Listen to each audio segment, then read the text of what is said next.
Hello student, this is DP Thaplyal and welcome to Economics with DP Thaplyal।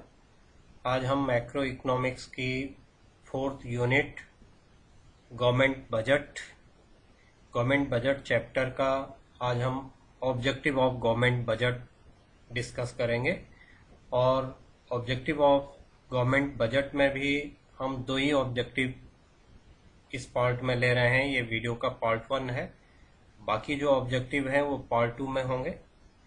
तो part 1 में जिन objectives को हम आज डिस्कस करेंगे वो है एलोकेशन और रीएलोकेशन ऑफ रिसोर्सेज, और दूसरा है रीडिस्ट्रीब्यूशन ऑफ इनकम। इस यूनिट से ये एक unit as well as chapter है गवर्नमेंट बजट, और इसमें 6 मार्क्स की ये यूनिट है। इससे objective of the budget 4 marks, और पहले जब तक इस यूनिट को 8 मार्क्स का एलोकेशन रहता था मार्क्स का, तब तक इससे 6 मार्क्स का क्वेश्चन पूछा जाता था। बट प्रेजेंट टाइम में इससे 4 मार्क्स का क्वेश्चन पूछा जा रहा है। Allocation of resources and redistribution of income, इसमें ज़्यादातर बार बोर्ड एग्जाम में पूछे गए हैं। अगर हम लास्ट 10 ईयर की बात करें सीबीएसई बोर्ड एग्जाम में, तो लास्ट 10 ईयर में से 7 time objective of the budget से क्वेश्चन फ्रेम हो रखे हैं। तो इसलिए ये पार्ट 1 और उसके बाद जो पार्ट 2 आएगा ऑब्जेक्टिव ऑफ द बजट, ये दोनों पार्ट बहुत इंपॉर्टेंट हैं। ऑलमोस्ट इनसे 4 मार्क्स के क्वेश्चन की पूछे जाने की पूरी प्रोबेबिलिटी हर साल बोर्ड एग्जाम में रहती है। तो चलिए शुरू करते हैं। सबसे पहले हम एलोकेशन और री एलोकेशन ऑफ बजट को पढ़ते हैं। इसे 4 मार्क्स में बोर्ड में पूछा जाना है, तो हमें क्या लिखना है, इसे हमें इसकी टेक्निक्स आनी चाहिए लिखने की, कि हमें किन किन चीज़ों को लिखना है, उन चीज़ों पर हमारा फोकस रहना चाहिए। सबसे पहले अगर हम बात करते हैं कि एलोकेशन और री एलोकेशन ऑफ रिसोर्सेज क्वेश्चन पूछा जाता है कि गवर्नमेंट बजट में गवर्नमेंट रिसोर्सेज को कैसे एलोकेट करती है, री एलोकेशन कैसे करती है, how to reallocate resources by the government of budgetary policy in budgetary policy, या allocation of resources is important instrument of the government to control or to remove inequality। इस type से कई type से question इसमें frame किया जाता है। तो सबसे पहले हम समझ लेते हैं एलोकेशन और री allocation of resources. The government make prepare allocation of resources through its budgetary policy so as to make a balance between the goal of profit maximization and social welfare. The government may influence the allocation of resources through, government के पास जो instrument होते हैं जिनके through budgetary जो इसके instrument होते हैं, आपने पहले भी जब हम यूनिट 3 पढ़ रहे थे तो वहाँ पर हमने फिजिकल मेजर्स गवर्नमेंट के पास पढ़े थे। Physical measures inflation and deflation को करेक्ट करने के फिजिकल मेजर्स हमने प्रीवियस यूनिट में पढ़े थे। अब यहाँ पर हम इन चीज़ों को थोड़ा सा ये समझ लेते हैं कि गवर्नमेंट के पास जो इंस्ट्रूमेंट है, बेसिकली गवर्नमेंट का जो बजट होता है वो इनकम एंड एक्सपेंडिचर का होता है। गवर्नमेंट की इनकम कहाँ से आती है और गवर्नमेंट उसे कहाँ एक्सपेंडिचर करता है। हर साल जो बजट बनता है उसी को हम गवर्नमेंट बजट कहते हैं। Receipt and expenditure, receipt budget and expenditure budget जो गवर्नमेंट का होता है उसी को गवर्नमेंट के बजट में हम लोग पढ़ते हैं। तो अब हम सबसे पहले जो इसमें इस चीज़ को समझ लेते हैं कि गवर्नमेंट के पास है क्या इंस्ट्रूमेंट जिससे कि वो profit maximisation and social welfare, how to government create social welfare in economy, how to remove profit maximisation और सोशल वेलफेयर इन इकोनॉमी, कैसे करके अर्थव्यवस्था में या कैसे करके सोशल वेलफेयर के लिए क्या काम करेगी गवर्नमेंट। कोई भी गवर्नमेंट जब बनाया जाता है तो गवर्नमेंट को बनाते समय जो पब्लिक है वो इस चीज़ को ध्यान में रखती है कि वो सोशल वेलफेयर करे, और ये फंडामेंटल ड्यूटी भी गवर्नमेंट की होती है कि वो सोशल वेलफेयर पर सबसे ज़्यादा ध्यान दें। अब सोशल वेलफेयर को करने के लिए गवर्नमेंट के पास दो ही चीजें हैं, एक तो टैक्स एंड सब्सिडी है, टैक्स एंड सब्सिडी। इससे गवर्नमेंट इक्वलिटी ला सकती है, सोशल वेलफेयर कर सकती है टैक्स एंड सब्सिडी से। और एक है एक्सपेंडिचर। एक्सपेंडिचर किस चीज पर करें? गवर्नमेंट एक्सपेंडिचर और टैक्स, ये दो चीजें हैं। आपको प्रीवियस यूनिट में इस चीज पर डिस्कस किया था कि जो एक्सेस डिमांड होती है, डिफिसेंट डिमांड होती है, उसके लिए हमने tax, public expenditure, borrowing from RBI, borrowing from public, ये चार चीजें पड़ी थी। अब यहाँ पर दो इंस्ट्रूमेंट हम ले रहे हैं। गवर्नमेंट दो इंस्ट्रूमेंट को यूज करती है, एक टैक्स एंड सब्सिडी इंस्ट्रूमेंट होता है और एक गवर्नमेंट एक्सपेंडिचर होता है। अब क्या करना है गवर्नमेंट को? Profit maximisation and social welfare में बैलेंस बनाना है, balance between profit maximisation and social welfare. Government वैसे प्रॉफिट मेकिंग का काम बहुत कम करती है, प्राइवेट सेक्टर प्रॉफिट मेकिंग का काम करती है। गवर्नमेंट का जो ज्यादातर वर्क होता है, जो ज्यादातर एक्सपेंडिचर होता है, वो सोशल वेलफेयर पर होता है। तो गवर्नमेंट मैक्सिमम जो एक्सपेंडिचर करती है वो सोशल वेलफेयर के लिए करती है, लेकिन कभी कभी प्रॉफिट मैक्सिमाइजेशन के लिए भी गवर्नमेंट कुछ पार्ट में काम करती है। अब इन दोनों को बैलेंस करने के लिए गवर्नमेंट को क्या करना पड़ेगा? सबसे पहले टैक्स इम्पोज करने पड़ेंगे। अब यहाँ पर रिसोर्सेज है, इसमें जो हमें थोड़ा सा कंफ्यूजन होता है वो इस चीज से होता है कि यहाँ पर रिसोर्सेज को एलोकेट किया जा रहा है। यही पॉइंट हमारे और भी ऑब्जेक्टिव में आएंगे, टैक्स एंड एक्सपेंडिचर, क्योंकि गवर्नमेंट के इंस्ट्रूमेंट यही है जिनसे कि वो इक्वलिटी ला सकती है, जिनसे वो सोशल वेलफेयर ला सकती है। जब इक्वलिटी की बात करेंगे तो तब इनकम से रिलेटेड हो जाएगा, और जब हम रिसोर्सेज की बात कर रहे हैं, सोशल वेलफेयर की बात कर रहे हैं, तो रिसोर्सेज मीन्स जो उसके पास रिसोर्स है, प्रोडक्शन है, नॉट इनकम, रिसोर्सेज। तो रिसोर्सेज को एलोकेट कर रहे हैं, वहां पर जो कंफ्यूजन होता है वो कंफ्यूजन है जब एलोकेशन ऑफ ये रीएलोकेशन ऑफ रिसोर्सेज है। अब रीएलोकेशन ऑफ रिसोर्सेज में जो रिसोर्सेज अवेलेबल है उन्हें कैसे रीएलोकेट किया जाए कि पुअर को जो है उसे सोशल वेलफेयर उसका हो जाए, और जो ऐसा प्रोडक्ट है जिसे कि पुअर परचेज नहीं कर सकते हैं, जिसे रिच सोसाइटी ही परचेज कर सकती है, उन पर ज्यादा टैक्स लगा करके प्रॉफिट मैक्सिमाइजेशन गवर्नमेंट कर सकती है।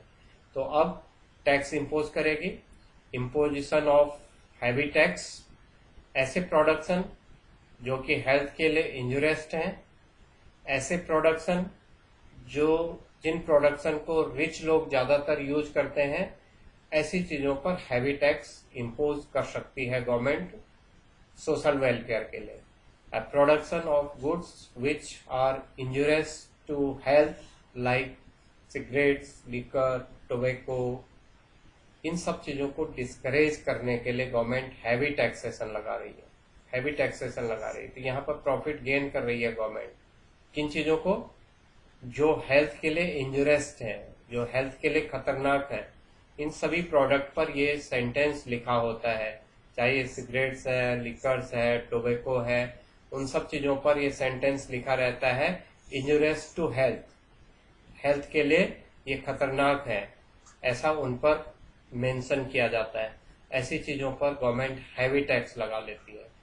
इसके अलावा जितने भी ऐसे प्रोडक्ट होते हैं जिन्हें हम लग्जरी आइटम्स कहते हैं, लग्जरी आइटम पर भी गवर्नमेंट हैवी टैक्स इंपोज करती है। हैवी टैक्स दो जगह इंपोज कर रही है, एक तो जो हेल्थ के लिए इंजुरियस है उन पर हैवी टैक्स इंपोज कर रही है, एक उन प्रोडक्ट पर हैवी टैक्स इंपोज कर रही है जो लग्जरियस आइटम होते हैं, जिन्हें रिच लोग, जिनकी इनकम ज्यादा होती है, रिच लोगों के लिए जो प्रोडक्ट जिनका वो यूज करते हैं, जैसे कार है, एयर कंडीशनर है, इस कुछ ऐसे लग्जरी आइटम होते हैं जिन पर टैक्स ज्यादा होता है। अगर हम जीएसटी के हिसाब से देखें तो जिन चीज़ों पर 28% जीएसटी होती है वो सारे के सारे लग्जरियस आइटम होते हैं। गवर्नमेंट ऐसे चीज़ों पर जिनको कि रिच लोग यूज करते हैं उन पर ज़्यादा टैक्स लेती है। उससे क्या होगा कि गवर्नमेंट को उस सेक्टर में प्रॉफिट मिल जाएगा। लेकिन क्या करेगी? सब्सिडी। ये तो था टैक्स के लिए, प्रॉफिट में टैक्स है। टैक्स इम्पोज करेगी जो हेल्थ के लिए इंजूरेस्ट हैं, उन चीज़ों को डिस्करेज करने के लिए डिस्करेज करेगी जो हेल्थ के लिए इंजूरेस्ट हैं, चाहे टोबैको है, लिकर्स है, सिगरेट्स वगैरह हैं, इनको डिस्करेज करने के लिए उन पर हैवी टैक्स इम्पोज करेगी और उससे प्रॉफिट मैक्सिमाइजेशन अपना करेगी। और दूसरा मैंने कहा कि जो लग्जरियस आइटम है उन पर भी हैवी टैक्स इम्पोज करके उनसे प्रॉफिट लेगा। अब सब्सिडी देगा कहाँ पर? सोशल वेलफेयर के लिए क्या करेगा? सब्सिडी देगा। जब गवर्नमेंट के पास इनकम होगी तो इनकम होने के बाद वो क्या कर लेता है, जो उसके पास इनकम आती है उसे एक्सपेंडिचर करता है। टैक्स के थ्रू उसके पास इनकम आती है, उसे एक्सपेंडिचर करता है। साथ में एलोकेशन ऑफ रिसोर्सेज के लिए उसे क्या करना है? सब्सिडी। टैक्स लिया, दो चीजों पर हमने कह दिया, एक तो जो लग्जरी आइटम्स हैं उन पर टैक्स लिया, एक जो हेल्थ के लिए इंजरेस्ट हैं उन पर टैक्स ले लिया। अब सब्सिडी किन चीजों पर देगा? On the other hand, production of socially useful good like khadi is encourage through subsidy. जो खादी कपड़े होते हैं, खादी कपड़ों को इनकरेज करने के लिए गवर्नमेंट क्या करती है? उन पर सब्सिडी देती है। एक तो खादी प्रोडक्शन करने में बहुत सारे लोगों को रोजगार मिलता है, एम्प्लॉयमेंट जनरेट करता है खादी, पहली बात तो कई लोगों को एम्प्लॉयमेंट मिल जाएगा। और दूसरी चीज ये है कि वो गरीब से गरीब आदमी भी उसका यूज कर सकता है, खादी प्रोडक्ट का यूज कर सकता है। वो सस्ता होता है, ज्यादातर लोगों को एम्प्लॉयमेंट का सोर्स है, वो उसे घर पर बैठ करके भी लोग तैयार कर सकते हैं खादी कपड़ों को। इसलिए उस पर गवर्नमेंट क्या दे देती है? सब्सिडी दे देती है। उसके अलावा गवर्नमेंट ऐसे सारे प्रोडक्ट को सब्सिडी दे देती है जो प्रोडक्ट की यूजफुल है सोसाइटी के लिए। जितनी भी चीजें सोसाइटी के लिए यूजफुल हैं उन सब चीजों पर गवर्नमेंट क्या दे देती है? सब्सिडी। तो जो इंटरेस्ट हैं, जो रिच लोगों के यूज होने वाले प्रोडक्ट हैं, उन सब प्रोडक्ट पर हैवी टैक्स लगा लेता है। और जो सोशली जो पिछड़े हुए लोग हैं, बैकवर्ड हैं, जो जिनको सोशल वेलफेयर स्कीम की जरूरत पड़ती है, ऐसी चीजों को जो यूज करता है या जिनसे ज्यादातर लोगों को एम्प्लॉयमेंट जनरेट होता है, ऐसी चीजों को गवर्नमेंट क्या करती है? इनकरेज करने के लिए सब्सिडी देती है, तो सब्सिडी हो जाता है। और दूसरा इंस्ट्रूमेंट इसमें है एक्सपेंडिचर। पहला हमने कहा टैक्स, गवर्नमेंट ने टैक्स एंड सब्सिडी था। टैक्स किस चीज पर लिया, सब्सिडी किस पर लिया, ये हम समझ गए। अब एक्सपेंडिचर किस पर करेगा, किन चीजों पर एक्सपेंडिचर करेगा? तो गवर्नमेंट की जो पॉलिसी होती है, there are many non-profitable economic activities which are non-undertaken by the private sector, either due to lack of profit or due to huge investment expenditure। जिन चीजों पर प्रॉफिट कम होता है और जिन पर बहुत ज्यादा खर्च होता है, ह्यूज एक्सपेंडिचर, जिनमें ह्यूज इन्वेस्टमेंट करना पड़ता है, जो एक्सपेंडिचर है, इन्वेस्टमेंट एक्सपेंडिचर है, जो बहुत ज्यादा जिन चीजों पर करा जाता है लेकिन उनसे ज्यादा प्रॉफिट नहीं होता है। प्राइवेट सेक्टर ऐसे प्रोडक्ट को नहीं करता है जिनमें उन्हें प्रॉफिट ना मिले और ह्यूज इन्वेस्टमेंट करना पड़े। ऐसे चीजों पर गवर्नमेंट एक्सपेंडिचर करती है, जैसे water supply. Water supply government sector में आता है क्योंकि इसमें ह्यूज इन्वेस्टमेंट की जरूरत पड़ती है। और प्राइवेट सेक्टर इसमें क्योंकि प्रॉफिट कम है, ह्यूज इन्वेस्टमेंट है, तो प्राइवेट सेक्टर इसे प्रोडक्ट नहीं, इसकी सप्लाई नहीं करता है। इसलिए गवर्नमेंट ऐसी चीजों पर, ऐसी सर्विसेज पर एक्सपेंडिचर करता है। सैनिटाइजेशन पर, सफाई पर, सफाई के लिए maintaining of the law and order की सिचुएशन को बनाए रखने के लिए, और डिफेंस के लिए, इन सब चीजों पर ह्यूज एक्सपेंडिचर होता है। और ये सोशल वेलफेयर के लिए होती हैं, सोसाइटी की सेफ्टी एंड सिक्योरिटी के लिए होती हैं, सोसाइटी की हेल्थ के लिए होती हैं, ये बेसिक नीड्स होती हैं।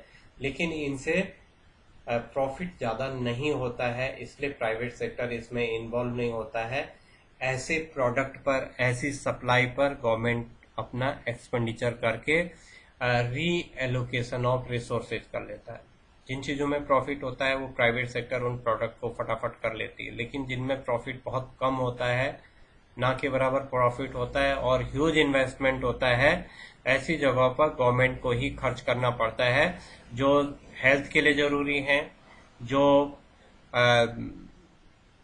सेफ्टी एंड सिक्योरिटी के लिए, कंट्री की सेफ्टी सिक्योरिटी के लिए, इंडिविजुअल की सेफ्टी सिक्योरिटी के लिए जो चीज़ें जरूरी हैं, जैसे डिफेंस है, लॉ प्रोसेस है, और सैनिटाइजेशन है, ये हेल्थ के लिए जरूरी है, सैनिटाइजेशन होना हेल्थ के लिए जरूरी है।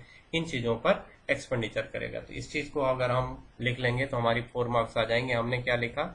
एलोकेशन करते समय, रिसोर्सेज को एलोकेशन करते समय टैक्स को लिया, टैक्स उन सारे प्रोडक्ट पर लगाया जिन पर कि जो हेल्थ के लिए इंजरियस हैं और जो रिच लोग जिनको यूज करते हैं, जो लग्जीरियस होते हैं। सब्सिडी उन चीज़ों को दी जो सोसाइटी में ज़्यादातर लोगों के लिए यूज में आए और ज़्यादातर लोगों को उससे एम्प्लॉयमेंट मिले। और एक्सपेंडिचर किन चीज़ों पर करेगी? जिन चीज़ों में प्रॉफिट तो कम है लेकिन सोसाइटी के लिए बहुत ज़रूरी है, सोशल वेलफेयर के लिए ज़रूरी है, हेल्थ के लिए ज़रूरी है, सेफ्टी के लिए ज़रूरी है, लॉ एंड ऑर्डर को मेंटेन करने के लिए ज़रूरी है, उन चीज़ों पर ज़्यादा से ज़्यादा एक्सपेंडिचर करेगा। तो ये था एलोकेशन ऑफ रिसोर्सेज या री एलोकेशन ऑफ रिसोर्सेज। बहुत इंपॉर्टेंट टॉपिक है ये। अब दूसरा जो हमारे पास जिस पर हम आज डिस्कस करेंगे, सेकंड जो ऑब्जेक्टिव है वो है रीडिस्ट्रीब्यूशन ऑफ इनकम। जो इनकम है उसे रीडिस्ट्रीब्यूट करना है। यहीं पर मैं कह रहा था कि बच्चे कंफ्यूज होते हैं, वो री एलोकेशन ऑफ रिसोर्सेज था। जब रिसोर्सेज को एलोकेशन कर रहे हैं, एलोकेट कर रहे हैं हम, तो उस समय हमें रिसोर्सेज पर ध्यान देना है, गुड्स पर ध्यान देना है, सर्विस पर ध्यान देना है। और जब हम रीडिस्ट्रीब्यूशन ऑफ इनकम की बात कर रहे हैं तो तब इनकम की बात करनी है। इनकम में भी हम फिर से उसी पॉलिसी में आ जाएंगे, टैक्सेशन एंड एक्सपेंडिचर, दो ही पॉलिसी को यहाँ पर गवर्नमेंट इम्प्लीमेंट करती है अपने फिजिकल मेजर्स में। और आप इतनी चीज तो पहले ही समझ गए होंगे कि वहां पर प्रोडक्ट था, तो प्रोडक्ट जो ज्यादा इनकम वाले जिसको यूज करते हैं, रिसोर्सेज में प्रोडक्ट को लिया था हमने, उसे रिच लोग यूज करते हैं। रिच लोग यूज करते हैं मीन्स लग्जीरियस आइटम होगा। अब यहाँ पर टैक्स है तो कैसा टैक्स होगा? जो रिच होंगे उन पर हैवी टैक्स लगाएगा और जो पुअर होंगे उन्हें टैक्स फ्री करेंगे। जो मीडियम इनकम ग्रुप है उस पर कुछ कम टैक्स लगाया जाएगा। इस ढंग से टैक्सेशन पॉलिसी होगी। और एक्सपेंडिचर पर भी जैसे सब्सिडी दी जाती है, एलपीजी पर सब्सिडी दे दिया है, कुछ प्रोडक्शन पर सब्सिडी दे दिया है, तो इसे हम समझ लेते हैं फिर से। तो बजटरी सिस्टम में रीडिस्ट्रीब्यूशन ऑफ इनकम, जो इनकम है उसे रीडिस्ट्रीब्यूट करना है। तो रीडिस्ट्रीब्यूट करने के लिए इनकम को क्या करेंगे? Budget of the government so it's comprehensive exercise on the taxation and subsidy. The government use fiscal instrument taxation and subsidy. तो क्या करेगा? इनकम को रिडिस्ट्रीब्यूट करने के लिए टैक्स एंड सब्सिडी को यूज में लाएगा with the view to improving the distribution of income and wealth in the economy. Income and wealth की रिडिस्ट्रीब्यूशन के लिए यहाँ पर क्वेश्चन पूछता है वो कि इक्वालिटी के लिए गवर्नमेंट कैसे करके अपने बजटरी प्रोविजन करेगी। बजट में इक्वालिटी के लिए क्या प्रोविजन गवर्नमेंट ने कर रखा है? तो इक्वालिटी के लिए कर रखा है रीडिस्ट्रीब्यूशन ऑफ इनकम। इक्विटी बन जाएगी इससे, रीडिस्ट्रीब्यूशन ऑफ इनकम। और सोशल वेलफेयर के लिए reallocation of resources. Reallocation of resources social welfare के लिए था। रीडिस्ट्रीब्यूशन ऑफ इनकम जो है वो इकोनॉमी में जो रिच एंड पुअर के बीच का जो गल्फ बनी रहते, जो खाड़ी बनी हुई है, खाई जो पुअर एंड रिच के बीच जो गल्फ है, उसको रिमूव करने के लिए गवर्नमेंट क्या करेगी? टैक्सेशन पॉलिसी को फॉलो करेगी। टैक्स में क्या करेगी, the redistribution of income and wealth is to be achieve through progressive tax. Progressive tax का मीनिंग होता है increase tax with increase in income. Progressive tax का क्या है, increase tax with increase in income and decrease tax with decrease in income. ज्यादा income वालों पर ज्यादा टैक्स, कम इनकम वालों पर कम टैक्स, टैक्स बर्डन हायर पर हायर एंड लोअर इनकम पर लोअर टैक्स बर्डन पड़ने को हम बोलते हैं प्रोग्रेसिव टैक्स। तो प्रोग्रेसिव इनकम टैक्स लिया जाएगा। Progressive income tax means higher income higher tax, lower income lower tax. Progressive income tax impose करेगी government, in which higher the income higher the tax rate.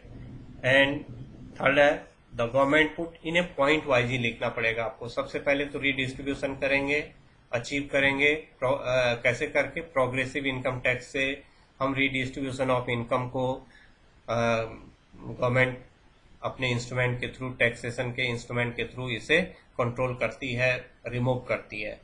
इससे क्या होगा, higher income को higher tax लगेगा। Third point आ जाएगा the government put the higher rate of taxation on income of rich people, lower rate of taxation on lower income of group. इसी से हमारे 2-3 पॉइंट बन जाएंगे प्रोग्रेसिव इनकम टैक्स से। प्रोग्रेसिव इनकम टैक्स में पहला पॉइंट तो प्रोग्रेसिव इनकम टैक्स ही है, दूसरा पॉइंट आ जाएगा हायर पर हायर रेट लग रहा है, लोअर पर लोअर इनकम ग्रुप वाले से लेस इनकम टैक्स लिया जा रहा है। This will be reduce the inequality of income. तो यही क्वेश्चन भी पूछा जाता है कि इनइक्वालिटी ऑफ इनकम के लिए गवर्नमेंट अपने बजट में क्या करती है या क्या ऑब्जेक्टिव यूज करती है। तो यही क्वेश्चन है, या रिडिस्ट्रीब्यूशन के नाम से आता है, या इनइक्वालिटी को कैसे कंट्रोल करेगी, या इक्वालिटी के लिए क्या कर रही है गवर्नमेंट, ऐसे करके क्वेश्चन पूछा जाता है। तो टैक्सेशन हो गया, प्रोग्रेसिव टैक्स लग रहा है, हायर पर हायर लोअर पर लोअर टैक्स लगेगा। इससे इनइक्वालिटी ऑफ इनकम को रिमूव किया जा सकता है, रिड्यूस किया जा सकता है, गिविंग टू द पुअर। और बाकी जो रह जाता है, जो हमारे पास इनकम जो लोअर क्लास, जिनकी लोअर इनकम रेंज है, उनसे लेस टैक्स लिया जाएगा। तो ये हमारे पास आ जाता है रीडिस्ट्रीब्यूशन ऑफ इनकम। अब क्या करेंगे, expenditure and subsidy. Expenditure and subsidy, तो पहला हमने कहा कि टैक्स लगाएंगे हायर पर हायर लोअर पर लोअर इनकम ग्रुप पर, और उसे हम कह रहे हैं प्रोग्रेसिव टैक्स। और एक्सपेंडिचर एंड सब्सिडी, यहाँ पर ट्रांसफर पेमेंट भी किया जाता है, जैसे ओल्ड एज लोगों को पेंशन दिया जा रहा है, ट्रांसफर पेमेंट है, पुअर को घर दिया जा रहा है बिना पैसे के, वो सब चीजें ट्रांसफर पेमेंट है। तो एक्सपेंडिचर एंड सब्सिडी में क्या करेगा, providing free service like education. सबको एजुकेशन फ्री देने की व्यवस्था करेगी। जो पुअर हैं उन सबको गवर्नमेंट ने अपनी स्कूल खोल रखी हैं, उनमें government free of cost education देती है। तो यहाँ पर रीडिस्ट्रीब्यूशन ऑफ इनकम हो रहा है और सोशल वेलफेयर के लिए किया जा रहा है। तो गवर्नमेंट एक्सपेंडिचर किस पर करेगी, providing free service like education and health.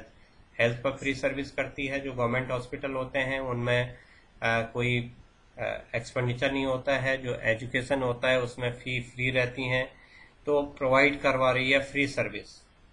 फिर providing essential items of the food grain almost free the families living BPL. जो बीपीएल में रह रहे हैं उन्हें फ्री ऑफ कॉस्ट जो फूड ग्रेन्स हैं वो अवेलेबल करवाए जा रहे हैं। कोविड पीरियड में गवर्नमेंट ने 2020 एज वेल एज 2021 में 80 करोड़ लोगों को इस स्कीम में लाई है, जहां पर फ्री फूड अवेलेबल करवाया जा रहा है। वैसे इससे पहले जब कोविड नहीं था तो बीपीएल को फ्री फूड अवेलेबल करवाया जाता था, लेकिन during Covid free food 80 crore population को 2020-2021 में प्रोवाइड करवाया गया। तो इससे भी क्या होगा, जो पुअर हो गए हैं, जिनकी जॉब लॉस हो गए थे कोविड के कारण, उन सबको क्या हो गया, बूस्ट मिल गया, उन्हें खाना पीना मिल गया। ये इसके लिए 80 करोड़, लगभग 130 करोड़ की पॉपुलेशन में से 80 करोड़ लोगों को गवर्नमेंट क्या कर रही है, फूड ग्रेन फ्री प्रोवाइड करवा रही है। तो ये भी क्या है, रीडिस्ट्रीब्यूशन ऑफ इनकम का ही पार्ट है। गवर्नमेंट ने कोविड पीरियड में टैक्स को कम किया है, टैक्स रिड्यूस किए हैं, जो एसेंशियल आइटम्स हैं उनसे टैक्स से बाहर कर लिया है, लोगों की इनकम टैक्स को देर में देने के लिए वो कर रखा है, प्रोविजन कर रखा है। एक सिस्टम के तहत टैक्सों को भी रिड्यूस किया गया और एक्सपेंडिचर को भी पब्लिक वेलफेयर में लगाया गया। सोशल इक्वलिटी, जो समाज में इनइक्वलिटी है उसे कम करने के लिए सोशल वेलफेयर के लिए काम किया जा रहा है। तो यहाँ पर इक्वलिटी के लिए काम कर रहे हैं, इक्वलिटी के लिए। और एक है फ्री एलपीजी गैस प्रोवाइड करवाया जा रहा है। तो गवर्नमेंट एक्सपेंडिचर इस ढंग से करेगी कि वो जो एजुकेशन है, हेल्थ है, पुअर के लिए उसे फ्री प्रोवाइड करवाएगी। उसके अलावा food grains through PDS system, public distribution system से के थ्रू फूड ग्रेन अवेलेबल करवाएगी। जो बिलो पॉवर्टी लाइन लोग हैं, फ्री एलपीजी गैस कनेक्शन दिए जाएंगे। जो पुअर हैं, जो बीपीएल हैं, उन्हें फ्री एलपीजी गैस कनेक्शन दिए जाते हैं। ऐसा एक्सपेंडिचर करती है गवर्नमेंट इक्वलिटी लाने के लिए, सोसाइटी में, कंट्री में इक्वलिटी लाने के लिए ये चीजें गवर्नमेंट के द्वारा की जा रही हैं। तो ये 2 ऑब्जेक्टिव हमारे हो गए हैं जो कि गवर्नमेंट बजट के हैं। एक हमने आज पढ़ा है रीएलोकेशन ऑफ रिसोर्सेज, जिसमें हमने गुड्स एंड सर्विसेज पर टैक्स एंड सब्सिडी की बात की, और एक पढ़ा हमने रीडिस्ट्रीब्यूशन ऑफ इनकम, जिसमें रिच एंड पुअर पर टैक्स एंड सब्सिडी की बात कही गई है।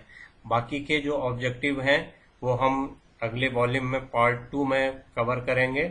पार्ट 1 में इन्हीं 2 चीज़ों को लिया गया है अभी। Thank you for watching this video. Thank you.